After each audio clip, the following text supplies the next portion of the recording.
Previously on Baldur's Gate.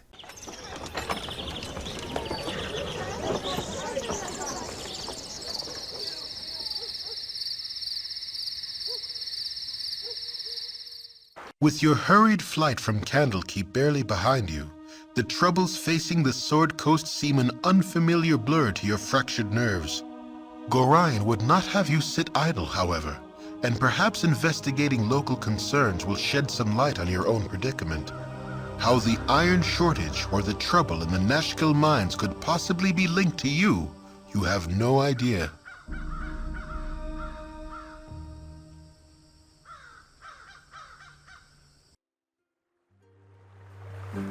We arrive in Nashkel just before sunset to gorgeous weather, standing on a dirt path which leads to an arched bridge over a creek.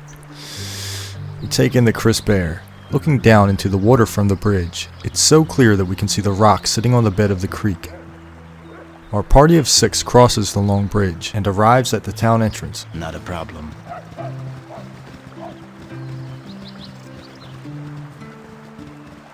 Stand away, citizen! Identify yourselves, shouts a guard named Bardalon. We are the party of Gorilla, seeking a place to rest in between adventures. There be an inn here, but consider yourself warned. Tensions run high right now. Cause any trouble, and you'll have worn out your welcome. As Bardalon continues his patrol, a small crowd has gathered in front of the inn. A man performing martial arts has captured their eye, and as he finishes his performance, we approach. See? Such feats are easy when you learn to focus their energies through the light of Selune. The man we speak to has a shaved head, light brown skin, and the bottom portion of his face is covered in what appears to be tribal tattoos that resemble black vines. He wears an expression of readiness on his face, and his name is Rasad. What exactly are you doing there? We ask. Thank you for asking. My name is Rasad. I am merely demonstrating some of the ways in which we Sun Soul monks reflect our spiritual light through physical activity. May I tell you more about the Order of the Sun Soul? Please do. The Order of the Sun Soul was founded during the time of... Hey, what are you supposed to be then? Some sort of kick puncher? Come on, take a poke at me, I dares you. I have come not to fight, but to demonstrate a few... Oh, so that's how it is, eh? You prance about, pretending to be some sort of hard man, but you're just a coward, right? I am not afraid to defend myself, but I do not seek out conflict without purpose. Instead, I wish to share the light of the Moon Maiden. Oh, I get it. You're some kind of simpering priest, just pretending you knows how to fight, but really just begging for coins, yeah? A Sun Soul monk uses mind, body, and spirit in equal portions, but not to prove his martial superiority. Rather, he seeks to better the lives of those around him. Yeah, save it for temple school, boy. If you're not gonna fight nobody, I won't waste any more time on you. I guess enlightenment doesn't bring as many coins as a good fist fight, eh, Rasad? No, you are correct. Many people find excitement only in physical action. To find true enlightenment, one must combine the physical with the mental and the spiritual. You seem like someone who would appreciate the tenets of my order. May I tell you more about Selune and the Sun Soul monks? Tell me why you worship Selune. Of the inheritors of Amonitor's power, Selune is the most ardent foe of spiritual darkness. After all, she is the bright opposite of Shah, the mistress of the night. The Moon Maiden's reflected radiance inspires us to shine our inner light upon those in need. In the face of lies, we offer truth.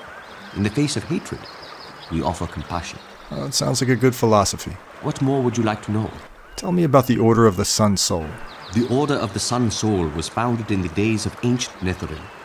Then it was called the Brotherhood of the Sun, and its members dedicated themselves to the sun god Amonitor. With the fall of Netheril, Amonitor vanished. Some believe his power now resides in other gods. Different factions of my order turn to them, most to Lathander, some to Selune, and a very few to Sunu. My sect of the order reveres Selune, the Moon Maiden. What more would you like to know? That's enough for now. Farewell. Farewell. Until we meet again, may you walk in moonlight. One of the dialogue options here is to invite Rasad to join our party. The party is currently full, so we don't make the offer just yet. Rasad resumes his display of power, and we chat with one of the commoners in the crowd. He tells us the following. That guard is pathetic. Why, if I had my way, that Braids would have been quartered by now.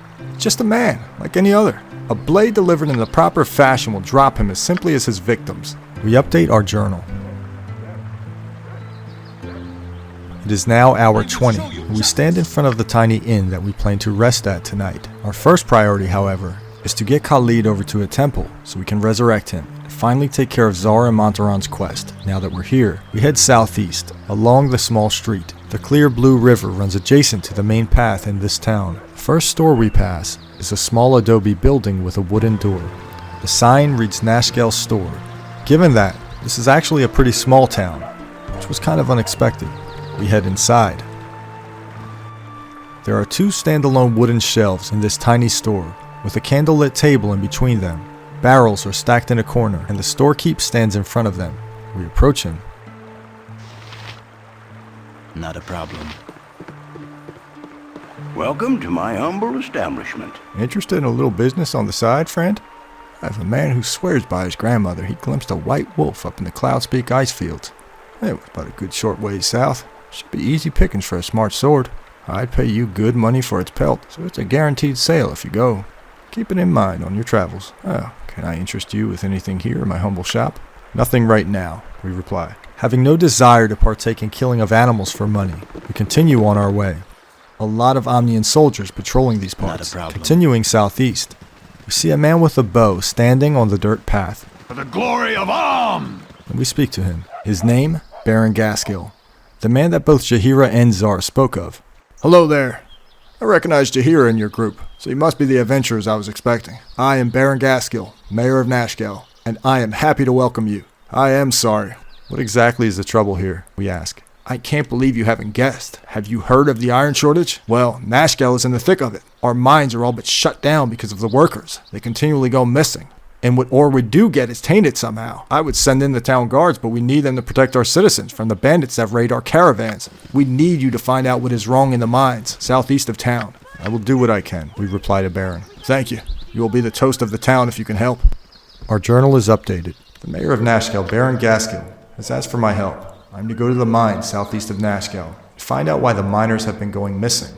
Something has also been tainting the ore, causing items made from it to easily be broken. Finding out what is down there is the first step in slowing the effects of the iron shortage. As we walk up to the path leading to the temple, we notice a gravestone in the front. Here lies Andrew. The quality of his armor was not assured. Ugh. Here lies Greg. Reader of cash thou art.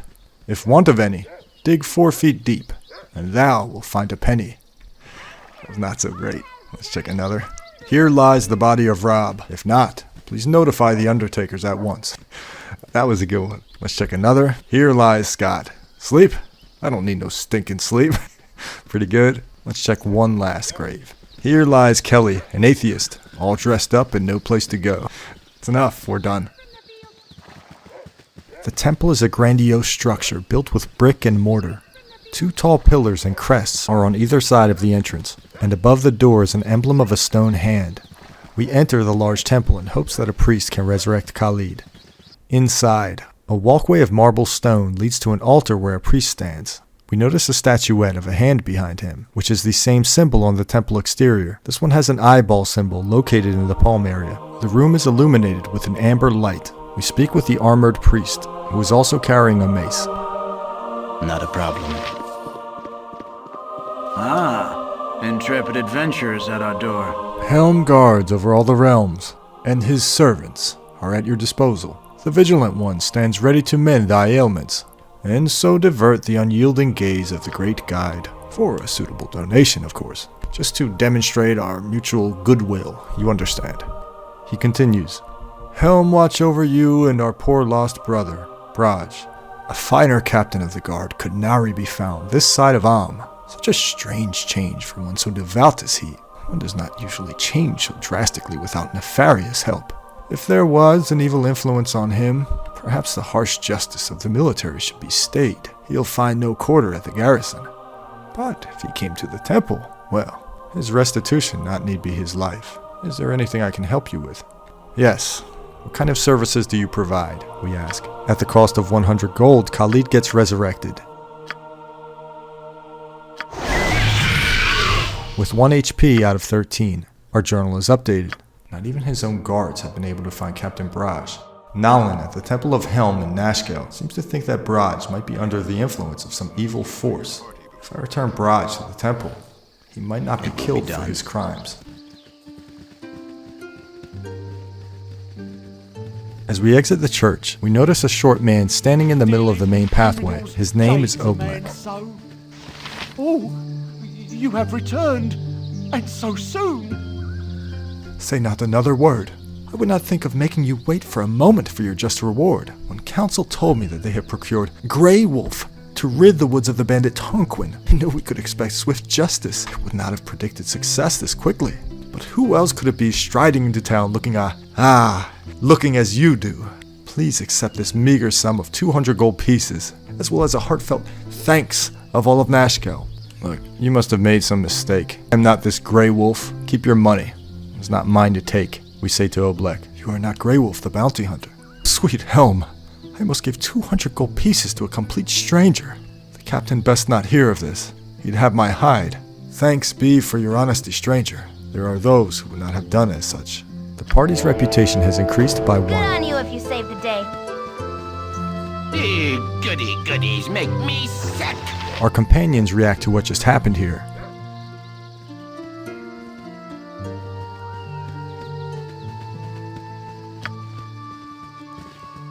We now stand outside of the town garrison, but notice a man standing outside of it. His name, Minsk. Cool one, sir. Gorilla approaches. Stand and deliver, that my hamster might have a better look at you. I agree, Boo. They look to be friendly. Greetings, we have traveled far to explore this land. But now my charge Dinah here has been taken from us. 'Twas Knowles, and once we have tracked them, I will beat sense into their heads until they release her. Accompany us, and bards will sing the deeds of Minsk and Boo and friends. We reply to Minsk. The classic dilemma of the damsel in distress. How could anyone decline? Take heart, fellow adventurers, for you have curried the favor of Boo, the only miniature giant space hamster in the realm, my friend and companion, ever since my head wound. He will lead us to victory. Onward to the Knoll stronghold in the west. Tarry not. We must go soon.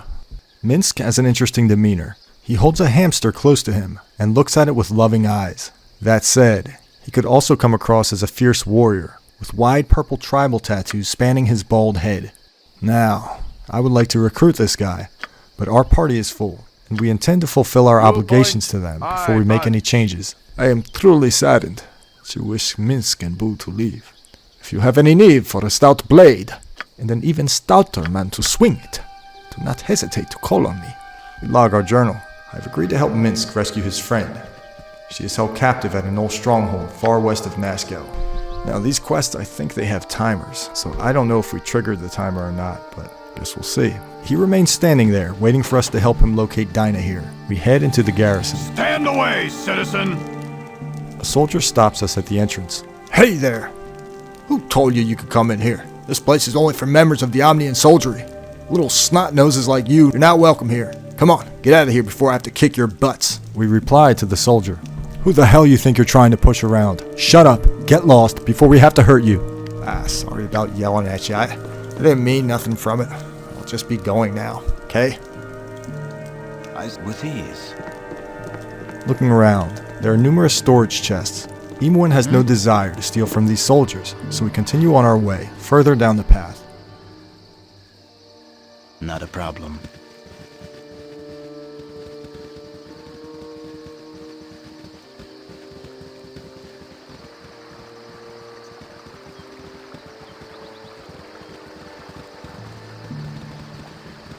Imoen takes note of a solitary house that she wishes to pay a visit in the future.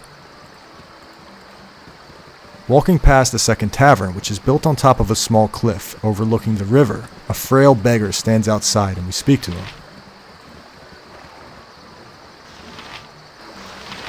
Alms for the poor. I've nothing of value. Please let me be. He tells us the ore shortage has forced him to close shop and requests a copper till he gets back on his feet. We would do so, but there doesn't seem to be an option to do that in-game. You can't be the only one suffering from this strange phenomenon. At this point, it's late, and we need to heal our wounds, so we head to the main inn back by the bridge.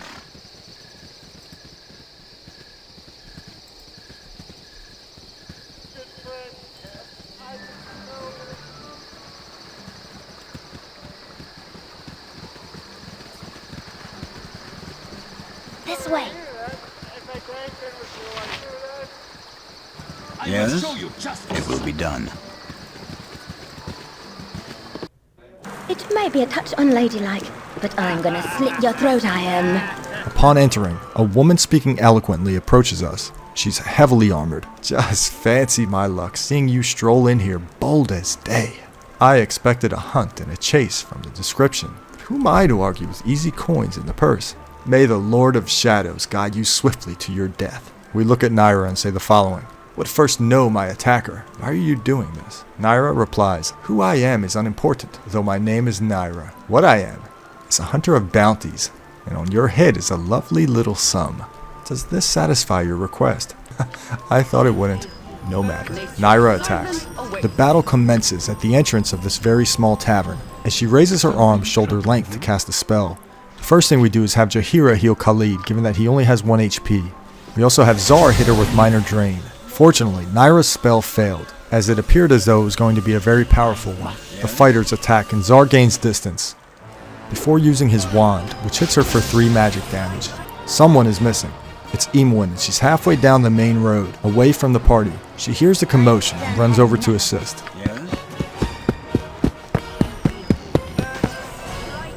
The enemy begins to cast another nasty spell, but Zar uses his wand again, striking her for 5 magic damage, and her spell fails. Naira casts Spiritual Hammer. The fighters continue to miss the evasive foe, as Imwin continues running to the tavern.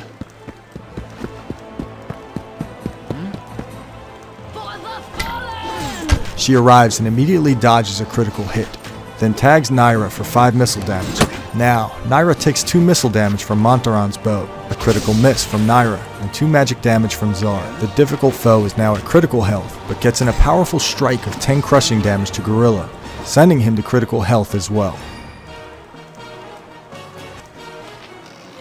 A combination of 8 piercing from Jaheira and 4 magic damage from Zar ends the battle. The party gains 650 experience, and the patrons calmly get back to their drinking. We loot an unidentified helmet, and we also find a scroll on her person. Let's see if we can figure out what's going on. It's another bounty notice, with the same phrasing as the previous ones, except the bounty has grown substantially higher. With that, it also seems the bounty hunters are becoming more capable each time. We head over to the bar, which is only a few feet away from where we fought Naira. Not a problem. Sit next to one of the commoners. You need something, stranger? You people look new to Nashkel. I assume you've come to see the fair. It's really too bad about all the troubles we've been having here lately. It's kind of ruined the whole mood at the fair. Where's this fair located? We ask. The fair? It's just east of Nashkel. There aren't too many people there, though. Call over the bartender. Never had rats. No sorry. You should do yourself a favor and stay indoors tonight. I've heard of all sorts of weird things happening at night. What can you give me today? We ask. Tonight's a good night for a stout, so we order a Tanagir's stout ale for 2 gold. As we drink, we garner some info from the bartender. Lots of people here in town are scared. The mines to the east haven't been doing too well. Some good men here have died, left some really sad widows. Some say there's some sort of monstrous infestation in them mines. Lots of people here in town are scared. We log our journal. It's time to call it a night. We go with a merchant room for 3 gold.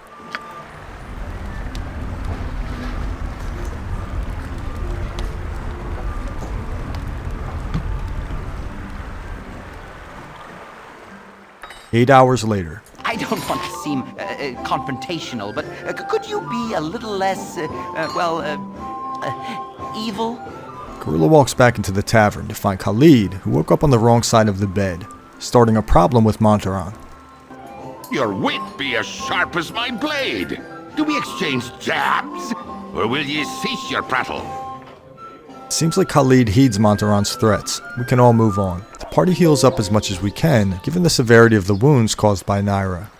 Out in the open, we start our day by visiting the only store here that we have not visited yet, the Jovial Juggler Tavern. We walk along the river.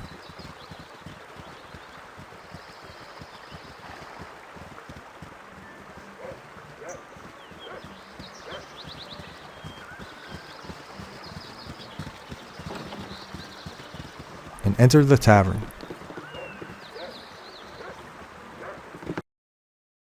As we enter, something triggers off Khalid again, and this time he bothers Zar, so his face appears in the dialogue box this time.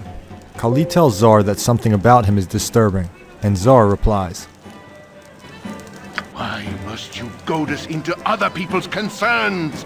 Can you not just let us mind our own enterprise?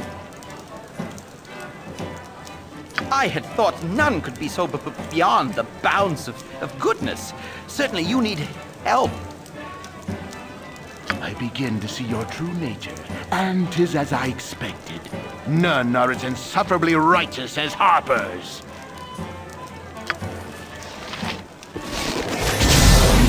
Chaos ensues as Zar, Khalid, Montaran, and Jaheira attack one another. Montaran goes after Khalid, Jaheira goes after Zar. Jaheira takes 4 damage from Zar, and Khalid kills Montaran with 1 strike from his sword. Zar lands another spell on Jaheira for another 4 damage, but receives 7 piercing damage from her in return. Jaheira strikes him for 8 piercing damage, killing him. With Montaran and Zar now deceased, Khalid and Jaheira having left the party, the team is now just us and Imoen. So Khalid and Jaheira stand in the same spot where they killed Montaran and Zar. It sounds like Jaheira and Khalid would still grudgingly join our party if we took them back in. We have absolutely no desire to bring these two back in, despite Montaran having initiated the first attack and the self-righteous Khalid. Imoen and Gorilla leave the tavern and continue their journey together, knowing that the only ones they can count on, in the end, is each other.